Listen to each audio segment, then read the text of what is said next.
Hi guys! So ngayon for today's video, gagawa tayo ng banana Q guys. Kasi na-miss kong kumain ng banana Q. So nag-prepare na ako ng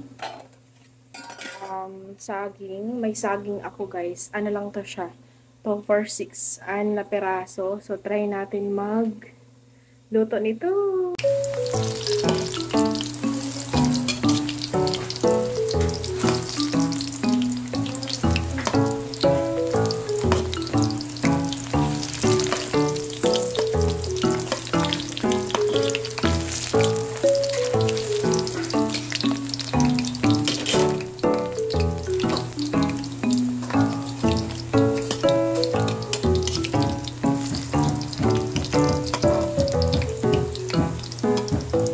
So, ngayon guys, antayin natin siya mag-brown. Kasi lagyan natin siya ng brown sugar. Saan na ba yung brown sugar natin? Lagyan natin siya ng brown sugar pero antayin natin muna siya mag-yellow. Mag-yellow na yung color niya. Tapos, after na mag-yellow, lagyan na natin siya ng brown sugar para naging, na siya, banana cube.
So, ayan guys, ito na yung niluto ko ng banana Q. Diba guys, perfect pang merienda. So, ngayon guys, nag-craving kasi ako ng banana Q. So, nag-try ako magluto kasi may 6 ako na peraso na saging. Binili ko kahapon.